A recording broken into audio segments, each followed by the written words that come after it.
that's driven by these multinational corporations, costing us millions of manufacturing jobs, closing not just factories, but causing small business districts to close, causing lives to be rearranged like that. What I'm looking at is this. I'm looking at a full employment economy. Good paying jobs. I'm looking at that old Rooseveltian religion of jobs, jobs, jobs. Rebuild our infrastructure. The whole infrastructure of America needs to be rebuilt. Rebuild our bridges, our roads, our water systems, our sewer system. Build mass transit, rail, so people can get around easier. Make certain that that the universities and the libraries are rebuilt. That's the kind of productive spending that government ought to be doing. And we're not going to borrow from the banks, by the way. This idea of government borrowing money from banks to be able to build infrastructure is crazy. When government has the money to begin with and ought to be priming the pump of the economy, creating the jobs, putting people back to work, instead of paying interest rates to financial institutions who are capitalizing on government's position and not giving anything back to the community in return.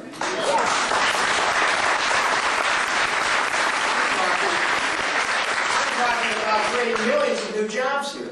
I'm talking about creating millions of jobs with what I call a works green administration, a WGA, where we would manufacture millions of wind and solar micro-technologies which would be retrofit into tens of millions of American homes.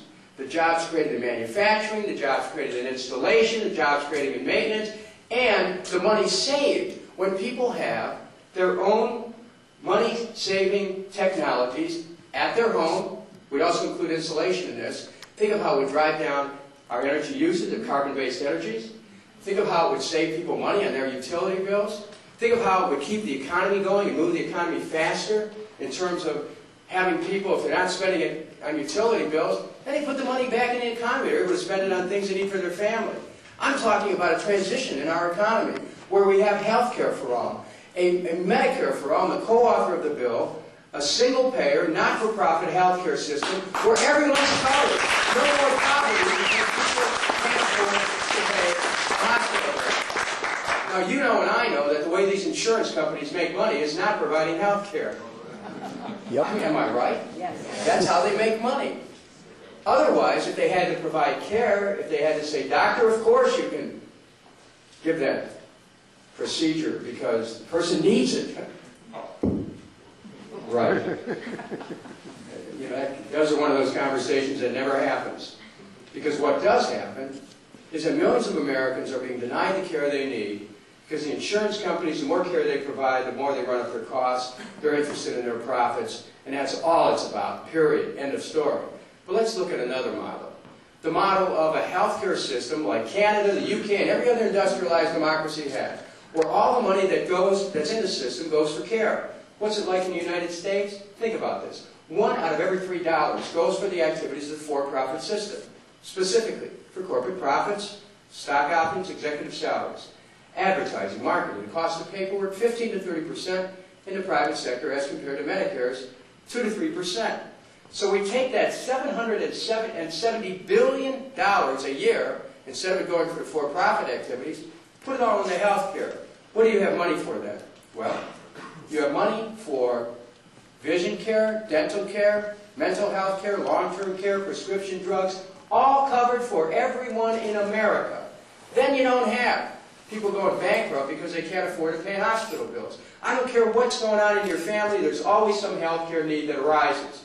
That's part of being human. We're here on this planet. We end up with various illnesses. And the older you get, the more likely you are going to need medical care. People are going broke because, first of all, they can't afford if they can afford the premiums, the co-pays and deductibles can cause you to go bankrupt because they're not going, the insurance won't cover everything.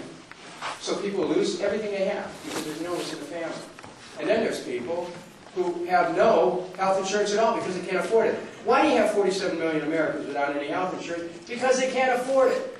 These other candidates for president are saying, well, we want a universal system. What they want to do is have the government subsidize the insurance companies to protect insurance company profits. It's time to have a president who stood up for the people and challenged the insurance companies.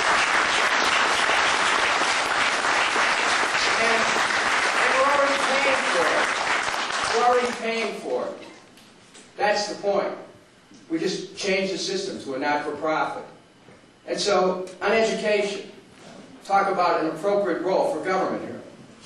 Today, there are young people. Look, I worked my way through college. I worked for 2 years, 80 hours a week, 2 full-time jobs, to save up enough money to go to college. And I realized that if you don't come from a family with a lot of money, and I was the first person in my family to go to college, that everybody has to go through something. You're either going to have to borrow money, and then you're still going to work to cover your other expenses, or you're going to work for a while to save up money, but then you got to worry about tuition expenses going up because you may not be able to take a full-time curriculum, you may take part-time. Or if you've got a certain plan set, and then they raise the cost of tuition, you got to change your plans again. I mean, I can imagine that if this whole meeting was about education, and we heard from the students who are here, that there are so many different stories out there about what people have to go through in order to get to a college education. It's extraordinary today. There's more pressures than ever. People are maxed out on their credit cards, so it's not like people have liquidity where they're going to just reach into their pockets and give money to their kids for a college education. That's happening less and less. So young people are on their own. Borrow the money. You end up stuck with debt for 10 years after graduation. And it's hard, and then you have to think about how do you maintain an apartment, because the idea of being young and owning a home is pretty tough these days. How do you maintain an apartment and cover all your other expenses and still pay off your loans? This situation is crazy. And what I intend to do is this. I see, when I think of infrastructure, I think of education the same way. It's a public good. Government would spend the money into circulation, investing in young people. You want to go to a 2-year or 4-year college, it's covered. It's paid for. I see it just like healthcare. I see education as a right in a democratic society. Now, what would you give back? You'd give back 2 years of service. In what way? Nursing home, hospital, tutor, mentor, work in a library, or work on environmental projects, city cleanup, whatever. I mean, there's so many different types of ways in which people can make a commitment. So you give 2 years back. Now this is the kind of plan that can work, and it's very practical. What are we doing? We're investing in young people. We then have a more educated public, which lends to productivity in the economy. In all these things, it's more productive economy. It'll help, and it'll help businesses too, because you have a better educated citizenry. So I just wanted to lay that out before I open to questions. As part of the approach that I'm taking that no one else wants to talk about. I'm talking really about a shift in the purpose of government. Government shouldn't just be a gas station for wealthy interest groups, which tends to be what it is. I speak as someone whose career in politics goes back 40 years. I was a city councilor. I was a clerk of courts in Cleveland, mayor of Cleveland, state senator, member of Congress now for 6 terms. I understand how government impacts people, but I also know people tell me, oh, government doesn't work. Not true. Government's always working. The question is, who does it work for?